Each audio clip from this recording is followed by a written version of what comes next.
Tell me if you heard this one before. Your friend does something wrong, you call them out on it, and then they blame you. But guess what? Noah did that too.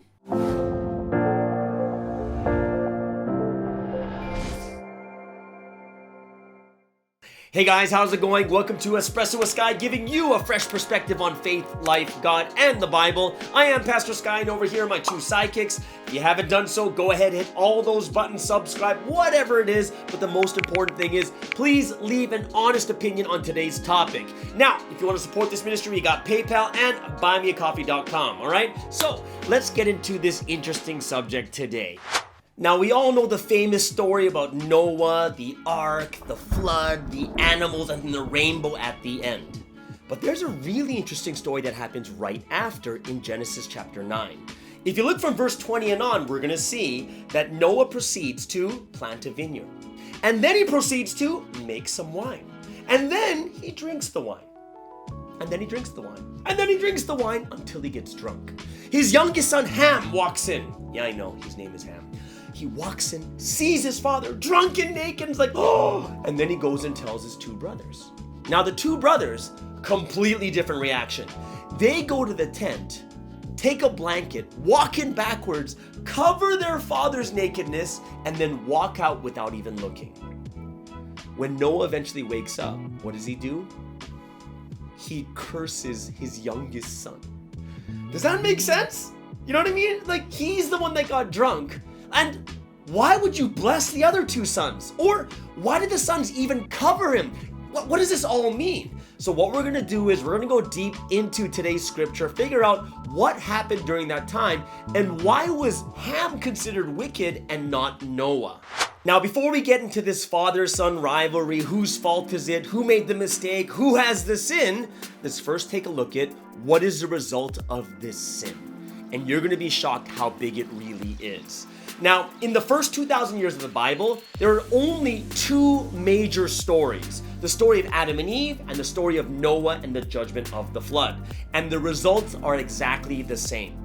So in the first story, Adam and Eve, we know what happens. They commit the fall, and then what happens after? There's something called a time of silence, where God did not talk to man for 1,600 years. So that's a long time. Now, the second story, what happens? Exact same thing. We get into the story of the mistake made by either Noah or Ham. Now, what is the result of this? Another time of silence for 400 years. Now, if all of us understand that this is a relationship history with God, we know that in any relationship, the worst thing that can happen is if that person gives you the silent treatment. It means something terrible went wrong. So now we're thinking to ourselves, wait, this was that bad that God did not speak to man for like 400 years until Abraham? So then what was the mistake? And that's what we're going to find out next. Now let's first take a look at Noah's mistake. What did he do wrong? And it's actually quite obvious. Drank a little bit too much wine, and then he was drunk and naked inside of his own tent. Remember that, guys, inside of his tent. He wasn't bothering anyone else. Now here's the thing. I'm not downplaying what he did as right or wrong. What I'm just saying is, it's not as big as we think. So what's the reason why we think it's so big? It's because what expectation do we have on Noah? Because he's the man of God, he's the one that God used to save the world from the judgment of the flood, we kind of put him on a very unrealistic expectation of perfection. The only person who's perfect and the only person we should ever have expectations of perfection is Jesus. That's it, only the Messiah. Which means all the people before, they weren't perfect. They weren't. They were people used by God at that time. They were righteous kids. They were doing that one thing that God really needed. Think about all the people that came after Noah.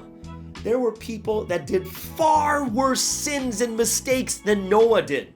Just take a look at King David. What did King David do? He loved another man's wife, sent the husband off to war to die so he can marry the wife. Isn't that worse than being drunk inside your own tent, not bothering anyone else? Is being drunk in your own tent enough for God to be so angry that he stops talking to mankind for 400 years? And that's something you have to think about first. So let's get into Ham's mistake. What did he really do wrong? What was so bad about it? Actually, when we think about it, Noah's sin seems so much greater than Ham's. What did Ham do that made God silent for 400 years? What did he do? Well, if we want to figure this out, just compare his actions to his brothers. Why? Because in the end, his brothers were blessed and he was cursed. So what did the brothers do? They heard, oh, father, drunk, naked, in the tent. What did they do? They took a blanket, walked in backwards, covered up their father, and then walked out without looking. What did Ham do? Ham goes, oh my goodness, father's drunk and naked. And what does he do? He runs and starts telling his brothers. He starts telling everyone. What's the biggest difference between the two? One is covering up for their brother, covering up other people's faults, while the other one is exposing to everyone else. Think about this, guys. In life, do you struggle with something? Is there something you struggle in private? It's not like a big open thing that everyone knows about. It's true, everyone has it. We all have these hidden hurts. We all have these things that we struggle with in life. Now, who's able to see this? Only the closest people to you. True, right? Because you only show them, or they only come out when someone is with you in private. Here's the thing. Imagine someone you trust, whether it's friend or family, sees one of these private struggles you have, and then the next day they go off and start telling everyone. Oh, did you hear about this? Oh, did you hear about this? And start telling everyone about your personal struggles. How would you actually feel? And for us, it's like, it's none of their business. This is what I struggle with on my own, and I'm trying my best. It's true, right? We would never trust that person again. We'd wonder, why would you tell everyone? Wouldn't you? One of the things we know about fellow human beings, brothers and sisters, is we all struggle.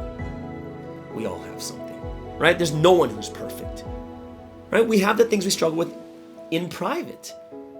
And it was no different than the great people of God, even in the Old Testament time.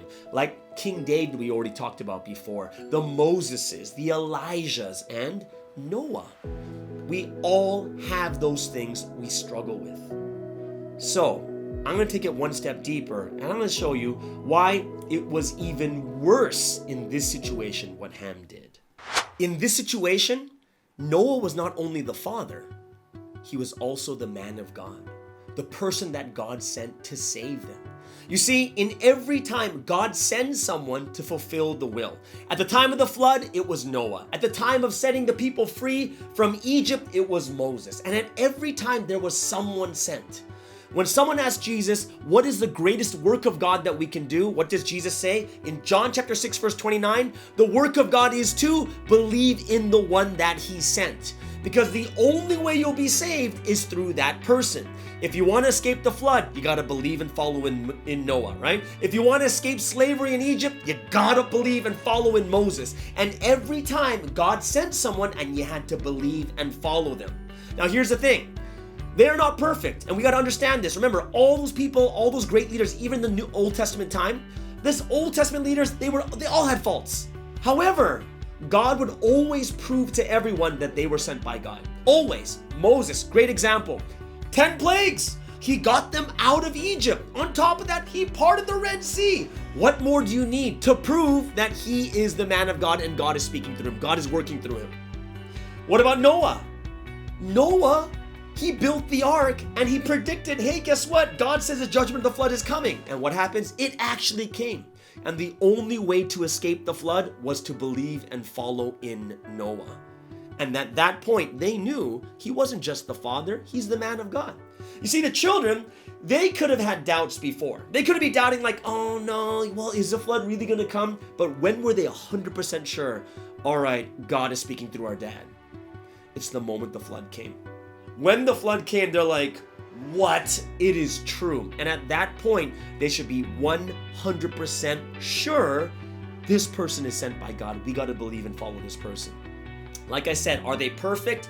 Absolutely not. Do they have to repent? Absolutely. However, they are the ones that God has chosen. And if you don't believe in them, that is not doing the work of God for that time. What did Ham do? He wasn't just exposing his father, doubting his father. He was exposing and doubting the man of God, even after all that God had shown him. You see, all throughout history, God is always sending that leader, that prophet, that judge. And what happens? The only time the Israelites were saved is when they believed and followed that leader. However, if they turned away from them, they would be judged and punished. What is the greatest work of God? Is to follow the one that God sent, to believe in him. What did Ham do? His mistake was way bigger than we thought.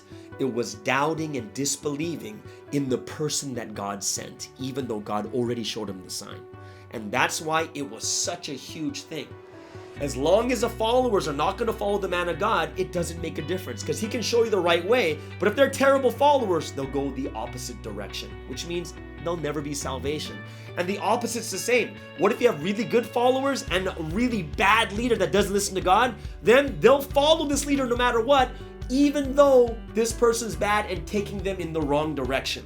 So no matter what, you need both a great leader, in which God sends, and you also need good followers that will follow the one that God has sent. What is the greatest work we can do is to believe in the one that God sent. All right? I hope that made a lot more sense to you guys when it comes to Ham's mistake. It wasn't a small thing. Now you understand, it's like, oh, okay, it's way bigger than Noah's mistake. Because of that, history couldn't be made, and there was silence for 400 years until Abraham came. How do you know that Abraham did it right? Well, after him, God continued to talk to his son, and then their son, and then their son, which means there was no more silence. Something went right at the time of Abraham, and of course we know that story and why it went well. All right, everyone, have an awesome week. I hope you enjoyed today's topic. Please leave your honest opinion down below. I really want to hear it. All right, this is Pastor Sky here on Espresso with Sky. These are my two sidekicks. Everyone, have an amazing and awesome week. We'll see you guys again next week. Bye-bye.